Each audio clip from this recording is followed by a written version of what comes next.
I never thought the HOA would make me go to war with them. But when they blocked my farm with a wall, I didn't just fight back. I built a highway straight through their office. Life on the farm was supposed to be simple. 4 years, my family and I worked the land, growing fresh produce for ourselves and the local community. We had a few goats, chickens, and a couple of horses, but it was always the land that brought me peace. The crops I grew weren't just for us. They were part of our family's history. My great-grandfather had farmed this land, my father had worked it, and now it was my turn. I could always count on the steady rhythm of life here. Planting, growing, harvesting, and then starting all over again. The smell of the soil, the sound of rain on the roof, the satisfaction of watching the plants grow. It was a life I wouldn't trade for anything. But all of that changed when the HOA decided they wanted to improve the area. It started with a letter. I was used to the occasional note from the HOA, usually just reminders about lawn maintenance or approved paint colors for the fence. But this letter wasn't like any other. It was an official notice, titled Community Improvement Initiative. It wasn't about trimming hedges or adding new trees to the common area. No, this letter was about my farm, about my livelihood. The letter stated that the HOA had decided to build a wall, right across the back of my property. A wall that would block access to half of my farm, cutting off my ability to use that land, which I relied on for planting crops. I stood there in my kitchen, reading the words over and over again. This wall is being constructed to ensure uniformity in property appearance and improve community aesthetics. A wall. Just like that, my life was about to be turned upside down. And for what? To improve the view of a few people who didn't care about anything other than appearances. I spent the entire night trying to make sense of the letter. I couldn't understand why the HOA would target me. My farm had been here for over 30 years, long before the HOA even existed. And to top it off, I'd made sure my farm complied with every rule they had. I kept the land tidy, planted only approved crops, and maintained my fences according to their guidelines. So why now? Why the wall? The next day, I called the number on the letter and asked to speak with someone from the HOA. A voice on the other end of the line answered, smooth and rehearsed. This is Amanda. How can I assist you? Hi, Amanda, I said, trying to keep my voice calm. I received a letter stating that the HOA plans to build a wall on my property. I don't understand why this is necessary.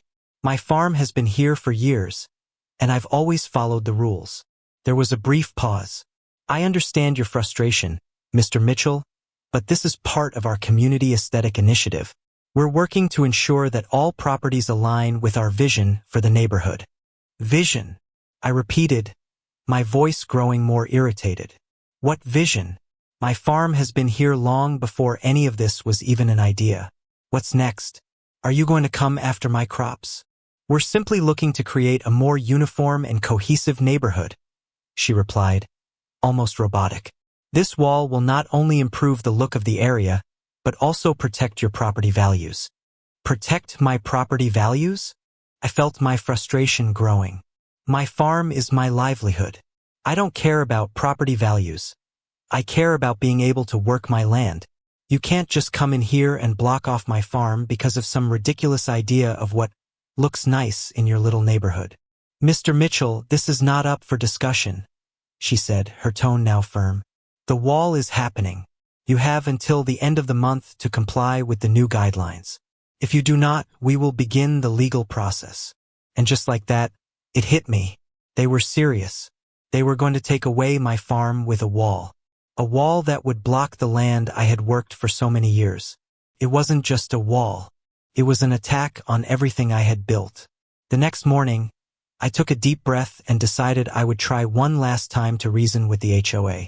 I knew the wall wasn't something I could just ignore, and I couldn't let them destroy my farm without at least trying to change their minds. I went down to the HOA office, hoping to speak to someone in person. When I arrived, Amanda wasn't there, but I was able to speak to a man named Greg. He was the HOA manager and, as it turned out, the one who had been overseeing the wall project. He sat across from me in his shiny office, his expression neutral, but there was something about the way he spoke that made me feel like I was already fighting a losing battle. "Mr. Mitchell, I understand your frustration," Greg said, but his words were laced with a condescending tone. "However, the decision has already been made. The wall is necessary for the greater good of the community." I leaned forward, trying to keep my voice steady. "Look, Greg, I've been here for decades. I've always followed the rules. My farm is not an eyesore. I don't need a wall to improve my property. I'm asking you to reconsider." Greg steepled his fingers and sighed. "I understand that change can be difficult, but we have to think about the long-term vision of the neighborhood. The wall is part of a larger effort to raise property values and maintain order. Your farm is an outlier, Mr. Mitchell, and that's not what we're looking for here." I could feel my blood begin to boil. "You're telling me my farm is an outlier? You're telling me that the crops I grow, the land I've worked for decades, doesn't fit into your vision of what this neighborhood should look like?" My voice was rising now, but I couldn't help it. "This isn't about property values. This is about control. You're taking away something that's mine." Greg's expression didn't change. He looked at me like I was just another homeowner who didn't understand the bigger picture. "I'm sorry, Mr. Mitchell, but the decision is final. There's nothing more to discuss." I stood up, feeling like I had just hit a brick wall. "Fine, but just know this. I'm not going down without a fight." That night, I lay in bed staring at the ceiling, unable to sleep. I had tried everything. I had tried reasoning, negotiating, and even pleading, but the HOA didn't care. All they cared about was their vision and their control over everything. That's when the idea hit me. It wasn't about the wall. It was about power. They thought they could control me. They thought they could take away my farm and get away with it. But they were wrong. They hadn't just messed with my farm. They had messed with the wrong person. I could feel my resolve hardening as I lay there. The wall was just the beginning, and if they thought I was going to just sit back and let them win, they were mistaken. If the HOA wanted a fight, then I'd give them one they would never forget. The next few days were a blur of planning and strategizing. I couldn't just sit back and let them put up a wall on my farm. It wasn't just about me. It was about what they were doing to my land, my livelihood, and my family's legacy. The HOA had pushed too far, and now I was going to make them regret it. I started by gathering supplies. I needed more than just a legal argument. I needed a message, something that would get their attention and make it clear that I wouldn't back down. The wall was just the beginning, but I needed to show them that I wasn't going to let them get away with it. I contacted a few neighbors who had spoken to me over the years about their own frustrations with the HOA. There was Helen, who had been fighting with them over her fence for months, and Alan, who had been fined for his garden because it didn't have enough curb appeal. Both were tired of being walked on, and I knew they'd be willing to join the fight. One evening, I met with them in my garage, which had become my makeshift planning headquarters. "So, what do you think?" I asked, spreading out a map of the neighborhood on the table. "I want to build a highway right through their office. Not literally, but symbolically. We need to disrupt them. Make them realize they can't just do whatever they want without consequences." Helen, a woman in her late 50s with a no-nonsense attitude, leaned over the table, looking at the map. "I'm with you, James," she said. "I've had it up to here with them. They took away my rose garden just because it wasn't approved. We've all been too quiet for too long." Alan nodded in agreement. "We can't keep letting them trample over us. They're always pushing the envelope, always finding new ways to control us. It's time someone stood up to them." I smiled, feeling a surge of hope. "All right then, we need to gather more people. We'll need the whole neighborhood behind us. If we're going to make a statement, it has to be loud and clear. We can't let them think they're just going to shut us down." I handed them both a list of people I had already spoken to, neighbors who were fed up with the HOA's arbitrary rules. Over the next few days, I started receiving messages from more and more residents who wanted to join the cause. Some were hesitant at first, but once they saw how the HOA had targeted us all, their fears melted away. We were in this together now, but we needed something more than just neighbors. We needed resources. We needed a plan. I called in a few favors, reached out to a couple of local contractors who had worked on farms in the area, and started gathering materials. The idea was simple. If they wanted a wall, I'd build a highway right through their office. We were going to disrupt their operations, hit them where it hurt, and make them understand that we wouldn't stand for their bullying anymore. The idea of a symbolic highway wasn't just about building something physical, it was about sending a message. It was about showing the HOA that no matter how powerful they thought they were, they could never stop us from fighting for what was right. The night before our planned operation, I sat alone in my garage, going over the details one last time. We had it all figured out: timing, routes, responsibilities, and the necessary supplies. I knew we had only one shot to get this right. It was now or never. I could hear the wind howling outside, the storm of change brewing just like the one inside my chest. Tomorrow we would make history, and I wasn't backing down. As I prepared my truck, I received a text from Helen. "Are you ready for tomorrow?" "We've got this," I replied, my fingers shaking as I typed. "Let's show them what happens when you push good people too far." The plan was in motion, and I felt a sense of determination settle in my chest. We weren't just fighting for my farm anymore. We were fighting for all of us. For every person who had ever been intimidated by the HOA's unreasonable rules. For every garden that had been uprooted, every fence that had been torn down, and every homeowner who had been silenced. The next morning, I met up with Helen and Alan, along with a small team of neighbors who had agreed to help. We'd arranged for a series of trucks to haul in the materials we needed, but we couldn't let the HOA know what was coming. The plan was simple: we would move fast, and we would leave a statement that they would never forget. By the time the sun began to rise, our operation was already in full swing. Our first stop was the HOA office. It was just a small building on the edge of the neighborhood, but the people inside thought they had all the power. We were going to take that power away. As we pulled up behind the building, I felt a mix of excitement and fear. This wasn't just a prank or a protest. This was a stand. It was time to take back what was mine. The trucks arrived one by one, and we quickly unloaded the supplies. We had enough materials to build a makeshift highway right through the office. The idea wasn't to destroy anything, but to leave behind a clear symbol of our rebellion. It wasn't about causing chaos.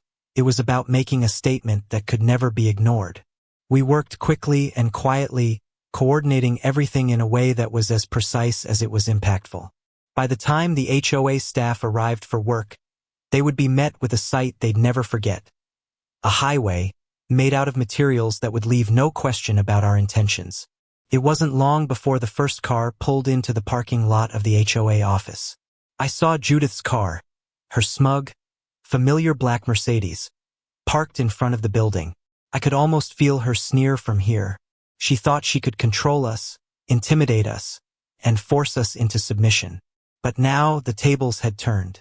The moment she stepped out of the car, her eyes widened in disbelief. "What is this?" she demanded, her voice shaking with fury as she saw the highway we had built through the office. Helen and Alan stepped forward, standing firm next to me. "It's a statement," Alan said. "A symbol of what happens when you push good people too far." Judith's face turned red as she stormed toward the office door, trying to get inside to confront us. But she stopped dead in her tracks when she saw the pile of documents we had left behind. Documents that clearly exposed the HOA's corrupt dealings. "You think you can just come in here and disrupt our business?" Judith spat, her hands clenched at her sides. "Yes," I said calmly, stepping forward, "because this isn't just about a wall anymore. This is about standing up to a bully who's been using their power to crush people for far too long." It didn't take long for the HOA to react. The moment Judith stepped out of her car, her face went pale. She froze, staring at the makeshift highway that had been built right through the entrance of her office. I could see the anger in her eyes as she marched toward us, hands clenched into fists. "What is this?" Judith demanded, her voice shaking with fury. "You don't recognize it?" Alan asked, his tone cold but steady. "It's a message. We're done being pushed around." The other neighbors stood firm beside me, a united front. Judith took a step closer, her expression a mix of disbelief and rage. "You think you can just walk in here and destroy everything we've worked for? You have no idea what you've done," she hissed. I could feel the anger bubbling up in me, but I kept my voice calm. "I know exactly what I'm doing, Judith. I'm showing you that we're not going to sit by and let you destroy us." She sneered. "You've made a huge mistake, Mitchell. You'll regret this. You've broken the law, and you'll pay the price for it." As she stormed toward the door to enter her office, I could hear her muttering under her breath. She probably thought she could handle this with a few threats, but she didn't know the power of the people she was messing with. Before she could get through the door, I stepped forward, blocking her path. "No, Judith, you don't get to walk in there and pretend like nothing's happening. We've had enough of your control. It's time the community knew what you've been doing behind closed doors."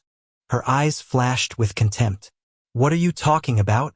I nodded to Helen, who had a folder in her hand. She opened it, and I could hear the ruffling of papers as she pulled out document after document. "You've been abusing your power for years. Selective enforcement, illegal fees, and the worst part, using your position to push people out of their homes for personal gain. We've got it all documented." Alan stepped forward as well, his voice quiet but firm. "We've got receipts, Judith. We've been watching, and we know what you've been up to. Now, it's time for you to face the music." Judith's face turned crimson. She looked like she was about to explode. "You have no idea what you're doing, Mitchell. I'm going to have you arrested for this. This is criminal."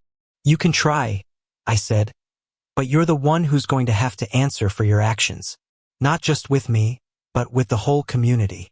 Later that day, I received a call from my lawyer, Dylan.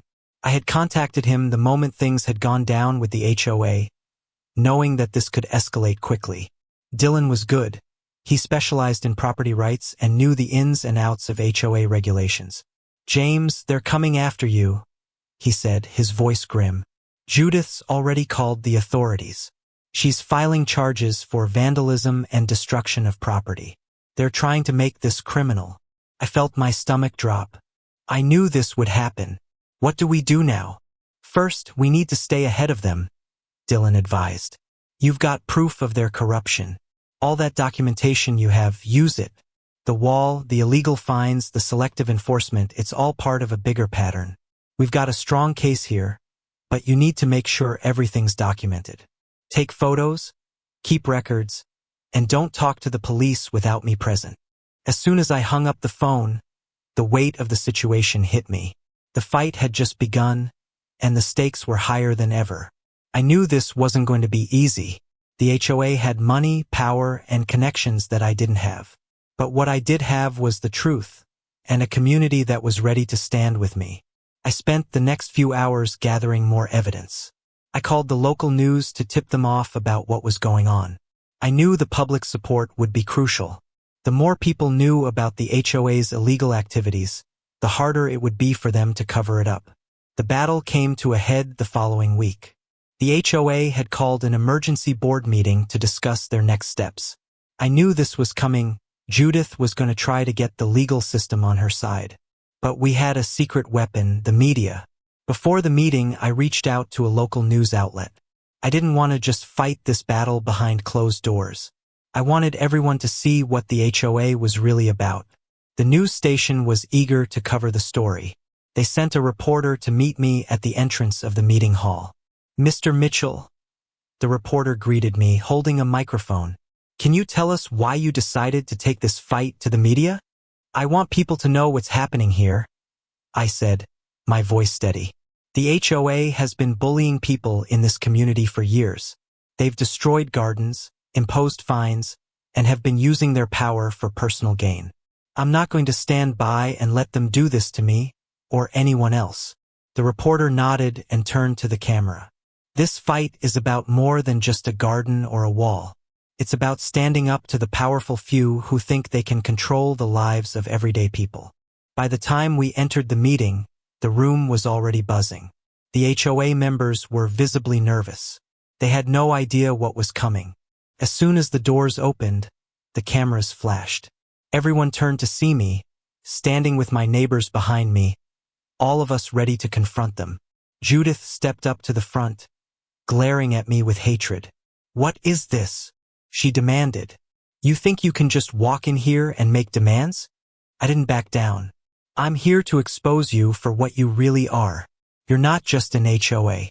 You're a corrupt organization that's been using people's homes as a means to profit. And it ends today." I held up the USB drive containing video footage of their illegal activities. "I've got proof of what you've been doing behind closed doors.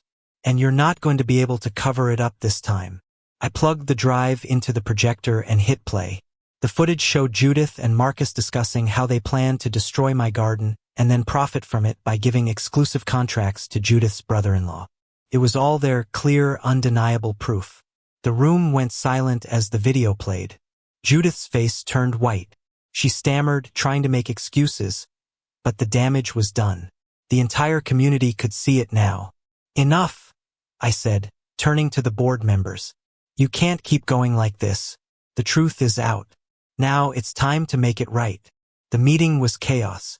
Homeowners stood up, demanding answers, calling for a vote to remove the current HOA board. The pressure was overwhelming. The board members, including Judith, were floundering. They had no answers, no defense. Their power was slipping away. By the end of the meeting, it was clear. The HOA was finished. The community voted to oust Judith and her board members, and a new, fair HOA was formed. The fear that had gripped Pine Crest Gardens for so long was gone. People were no longer afraid to speak up, to stand up for their rights. And it was all because we had united against a common enemy. As I stood there, watching the community come together, I couldn't help but feel a sense of pride. We had done it, not just for my farm, but for everyone who had ever been bullied or silenced by the HOA. The real victory wasn't the wall or the highway. It was the community we had built, the strength we had found in each other. And that was something no HOA could ever take away. In the weeks that followed, Pine Crest Gardens began to transform. The new HOA was transparent and the rules were fair.